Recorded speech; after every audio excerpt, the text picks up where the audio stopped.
The Chevrolet program starring Jack Benny with Frank Black and his orchestra.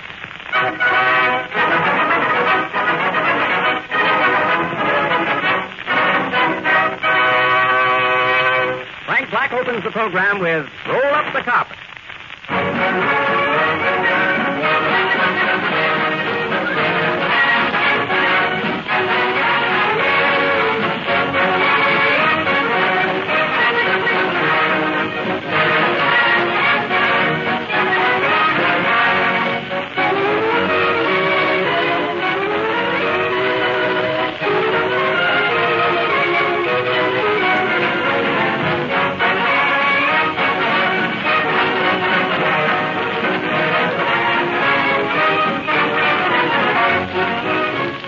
Last week, my friends, I directed your attention to that big, striking Chevrolet poster now on all the billboards. Every minute, someone buys a Chevrolet. Ladies and gentlemen, that statement is incorrect. Tonight, I take pleasure in informing you that since the Chevrolet poster was prepared, Chevrolet sales have shown such an increase that instead of every minute someone buys a Chevrolet, it should be every 40 seconds someone buys a Chevrolet. Now, that, mind you, is every 40 seconds, night and day. And here are the figures to back it up. During the month of May, Chevrolet dealers reported the sale of over 65,700 cars and trucks. That's 17,500 better than May 1932. 11,800 better than April of this year. Naturally, Chevrolet is grateful to the American public for making such a record possible. A record which exceeds by 1,000 cars a day the May production of any builder of automobiles. And everybody knows why.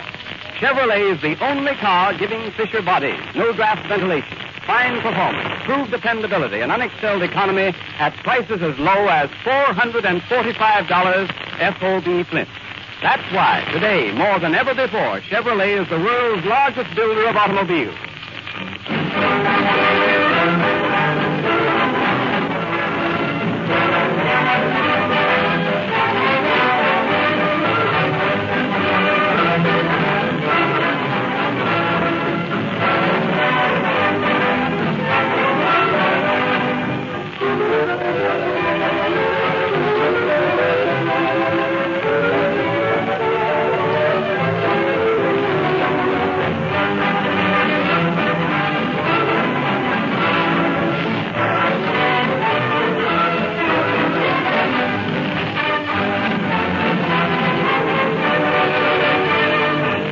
And now, Jack Benny. Hello again. This is Jack Benny, the Earth Galloper, coming to you with all the late news events. And tonight we have a big surprise for you. We are going to give you a full description of the Smelling Bear fight which was not broadcast last night. We have here our own film of this famous fight held at the Yankee Stadium, where the New York Yankees play baseball while at home. Run the film, Hank. The preliminaries are over, and Smelling and Bear are now in the center of the ring taking their instructions. What a crowd, folks. 60,000 people and only 30 vacant seats. Primo Carnera walks in and the 30 seats are filled. Carnera sits down and 2,000 people behind him get up and go home. Ah, what a crowd. Here goes the bell for the first round. Smelling and Bear walk to the center of the ring. Bear looks confident and Smelling looks German. They are fiddling around for a minute and there they go. Bear starts off with a hard right to Smelling's jaw, and Bear counters with a hard right to Smelling's jaw. Ah, what's this? Smelling sends a hard pin to Bear's right. Bear swings a wild right to Smelling's jaw, and Bear comes back with a wild right to Smelling's jaw. Smelling's jaw seemed surprised as it didn't even know that Bear was in town. They are both mixing in the center of the ring as the round ends. Smelling's round and Howard training. The Chevrolet motor car is the finest. Round two. Both men step to the center of the ring and exchange blows. What a crowd at the Yankee Stadium. Starkey is here sitting right over second base. Gene Tunney is also here sitting over first base.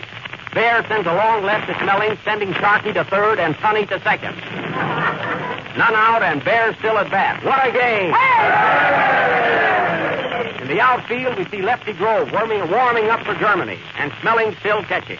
As the bell rings, Ruth and Gehrig are seen walking through the dugout. And Howard Brady. The Chevrolet motor car is the most economical car in Round three. At the start of this round, Bear makes a mad rush at Smelling. But Smelling crosses a right to his nose, and Bear starts singing California, Here I Come. He sees Jimmy Melton become self-conscious and lands a right to Smelling's temple. What a blow! Watch out, Bear. 4 feet lower would have been a foul. Bear takes command again. He's much bigger than Moxie. What a mountain Bear is. Bear Mountain. Get it, folks? That was good. Smelling leads a right. What's that? What's that? Another fight breaks out at the ringside. Another fight. Who is it? They tell me it's between a taxi driver and a tailor. Well, folks, now we have a doubleheader at the good old Yankee Stadium. The tailor lands a right to the taxi driver's jaw. Smelling blocks it and crosses a left to Bear's chin. Bear sends a wicked right to the tailor, and the tailor sends a wicked note to his lawyer for a triple play. Lawyer to Smelling to Bear. What's this? Bear sends a dozen assorted rights to Smelling's jaw while we weren't looking. He sends another right to his head, a right to the heart, and a right to the liver. As there are no more places for Bear's right, he rings the bell, ending the 3rd round. Now, the next 6 rounds were nip and tuck. Bear nipped and Smelling tucked. And as there was nothing outstanding in these 6 rounds, I'll tell you a story. Once upon a time, there were 3 little bears. Mama Bear, Papa Bear, and Maxie Bear. They all lived in the woods. So one day, Poppy Bear said to Maxie Bear, "Round 10. Bear opens this round with a right to Smelling's ear and a left to the jaw. Smelling counters with a nasty look. Bear resents this and starts fouling. The referee warns Bear, Bear warns Smelling, Smelling warns Sharky, and Sharky leaves the stadium. Bear is now mad and sends another right to Smelling's jaw and a left to the head. They are now mixing it. Right, left, right, left, right, left. Company, halt. What a parade. Bear looks at his watch, remembers he has a date, and there he goes, forcing Smelling to the rope. What a chance for a cigar program. He sends 2 rights and a left to Smelling's head, and Smelling goes down for the count of 9. 1, 2, 3, 4. Oh, Smolson, handsome, why don't you get up some? 6, 7, 8. Are you hurt, Smelling? 9. He gets up at the count of 9. But it's too weak to carry on, and the referee steps in and announces Max Bear the winner, which is a surprise to everyone. Now Frank Black, who bet on Smelling, will try and play Somebody Stole Gabriel's Horn. Play, Frank.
Of our misery, or mystery.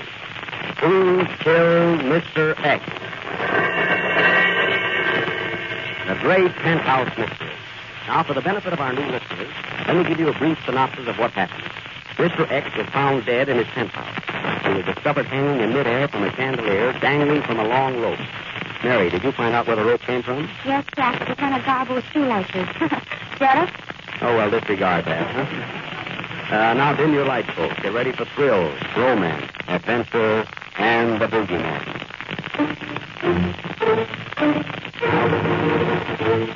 Not yet, Frank. Besides, we're not feeling anything. This is a mystery. Hey, Mr. Benny, when do we address this case? One mystery at a time, please. Remember, folks, last week we put the case in the hands of Sherlock Holmes, but nothing happened. And if we paid Sherlock in advance, we will have to give him another chance. And those of you who have given Chevrolet a chance will admit there is no mystery attached to it. It was Hawksaw Cleaning, folks, who was always on the trail of a plum. You'll have to pardon me while I put on my makeup now. I'm Sherlock Holmes, you know. Now, while we are preparing for this scene, James Nelson is saying, Our Sweet Mystery of Life. It has nothing to do with our mystery, folks.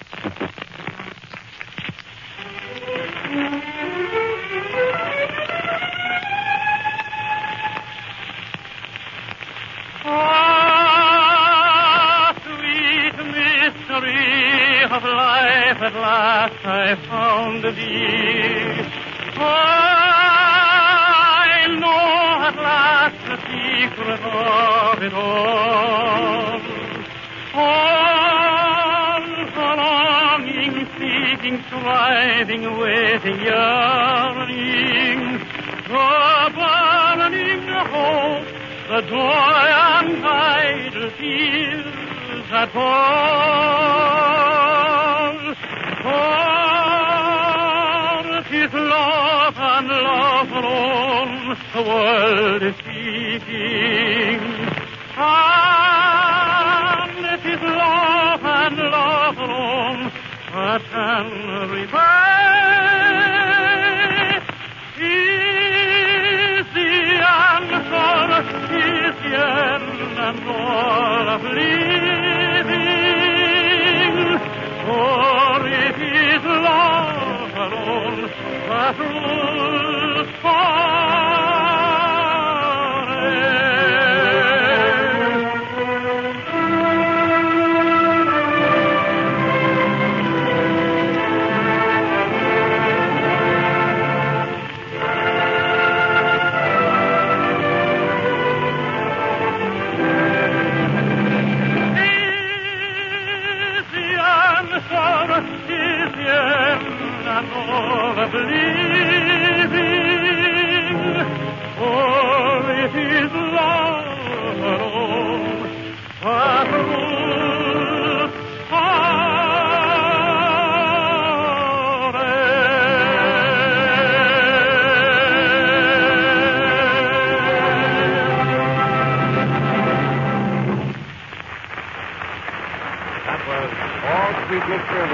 by James Melton.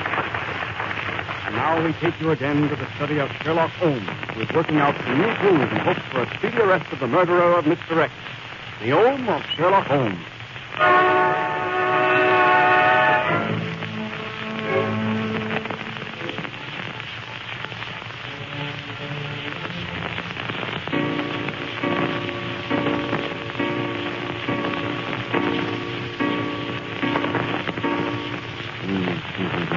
Ninth of June, and the murder is still unsolved. That seems to be the trouble, Sherlock. I never saw you act like this before. Very mysterious case. Very mysterious, Watson. Very mysterious. Watson, I must think.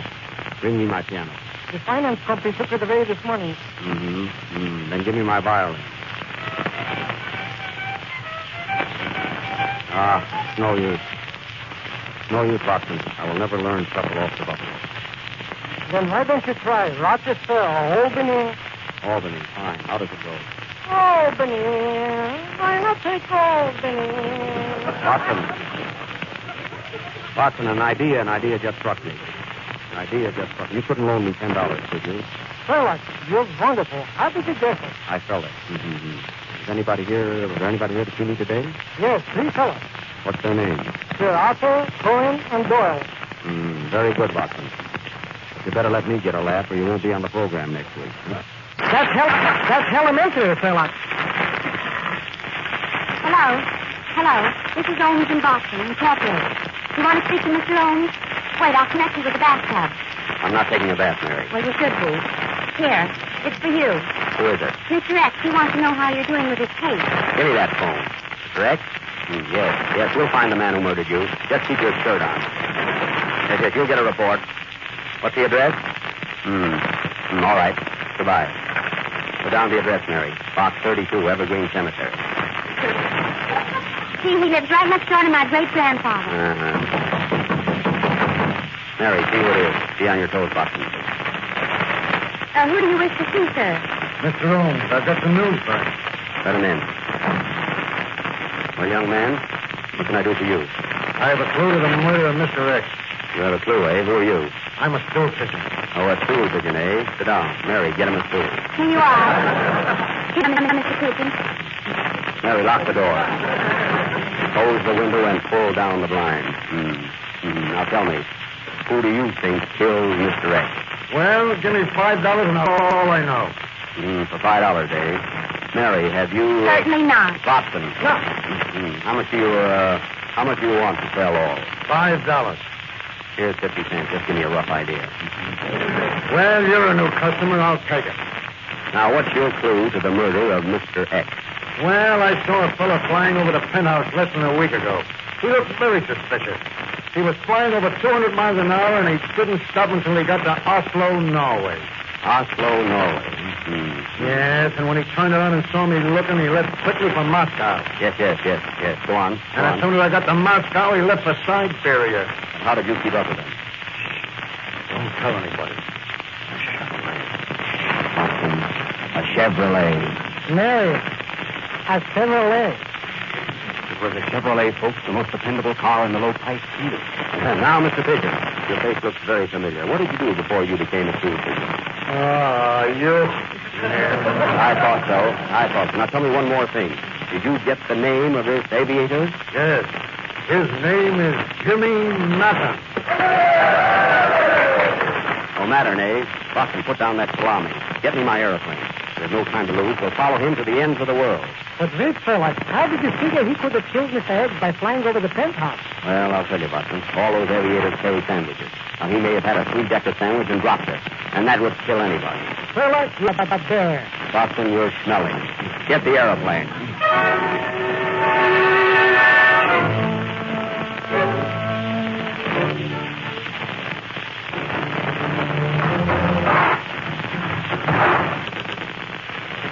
Here you are, Sherlock. All we got is a tri-motor plane.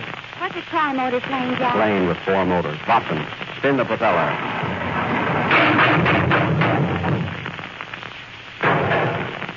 Watson, you've got her in great shape. What was that? The left wing fell off. Do we need it? Yes, I'll have to fix it. I've got a safety pin. Not yet. That's in the next scene. I'm only rehearsing. Oh, come on, let's go. Get in, Watson. Are you coming along, Mary? Are we going up in the air? Yes. Oh, wait till I get my air device. Never mind, Ed. Get in. All right, get ready. Be careful, Mary. Be careful how you get.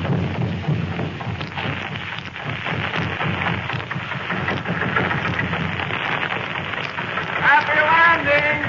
I doubt it!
3 hours later, Sherlock Holmes and Watson are still on the trail of the murderer of Mr. X.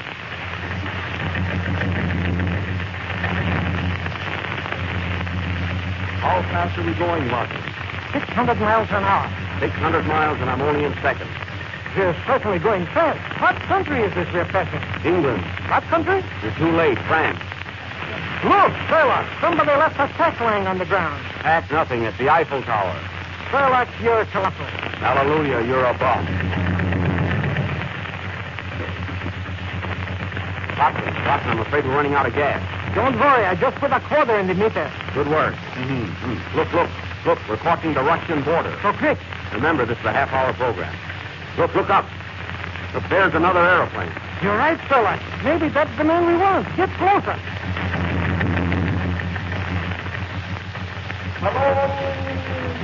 Hello there. I'll be you, folks. Flag! What are you doing in Russia? I need 2 more men for my orchestra. Hello, Frank. See you when we get back. Are you all right, Mary, back there? Yes, Shirley. Gee, this is certainly a wonderful night for flying. Look how bright the moon is. Hello, round and shiny. Why don't you come down sometime? Sherlock, there's another plane ahead of us. What plane? That one straight in front of us. That's a mosquito on your nose. Oh, I was wondering why it bit me. Watson, put down that cloud. What are you doing with that cloud in your hand? The silver lining. Doc, isn't that another plane ahead of us? She's right, Sherlock. Yes, sir. Do you see it? Yes. That might be our man, Jimmy Mattern. I'll pull up alongside him. Hello! Are you Jimmy Mattern? No, I'm Jimmy Melton. Well, that's clear enough. Did you kill Mr. X? No, you asked me that last week. Pardon me. Watson is getting awfully foggy now. Yes, Sherlock. Be careful. I'm afraid to go further. I think we better turn back. Don't bother. It's foggy on this side, too. Sherlock, there's a storm coming up, and the fog is getting worse. You're right, Watson. I can't see 5 feet ahead of me. Who killed Mr. X? Never mind X. I've got my own trouble. Oh, what was that? The other wing dropped off. You see, folks, this couldn't happen in the Chevrolet, as it is safe, dependable, and does everything but fly. We're in terrible danger. Watson, I can't control the stick. Oh, there goes the propeller. How are we on gas? The tank is dry. Well, good night, folks.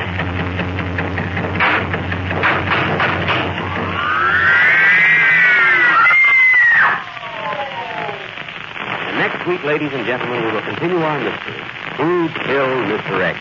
And what happened to Holmes, Watson, and Mary? And smelling. Right, Watson. Play, Frank.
his money, sweetheart. Love will always try. Keep right on repeating. It's great to be alive.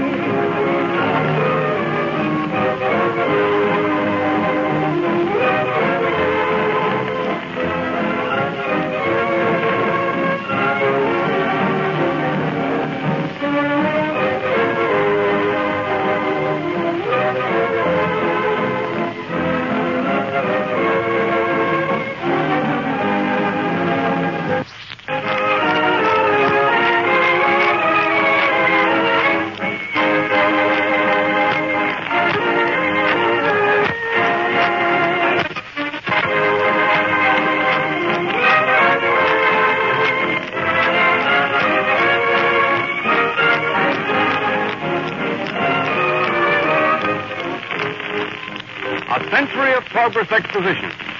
Ladies and gentlemen, it's off to a grand and glorious start. Everybody's excited about it, talking about it, planning and figuring how and when to go. And nearly every person who's been to Chicago comes back with the same enthusiastic story. Chevrolet has stolen the whole show. That perfectly amazing World's Fair factory of Chevrolets, in which cars are built right before your eyes, is a fascinating sight. It's the highest of all the high spots in 3 miles and a half of thrills. Now, here's a tip, my friends, on how to get to the World's Fair, the easiest way, the coolest way, and by far the cheapest way. Drive in a Chevrolet, America's most economical car. You can travel all day long, and based on average gasoline costs throughout the country, 4 people in a Chevrolet can cover over 200 miles for less than 40 cents apiece. Yes, you'll not only have a cooler, more restful, more enjoyable trip in a Chevrolet, but you'll have more money left to spend at the fair when you get there. On to Chicago, America. On to the World's Fair, the most economical way. In that big, thrifty, dependable 6, Chevrolet.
That was Mary singing It's Great to Be Alive.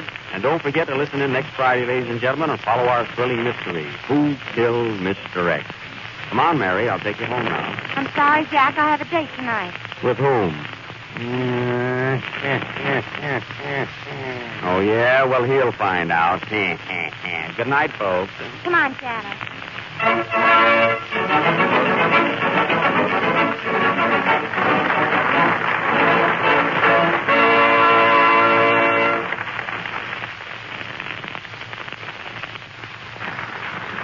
In the Park is from The Gold Diggers of 1933, and It's Great to Be Alive is from Strike Me Pink. This is the National Broadcasting Company. WEAS, New York.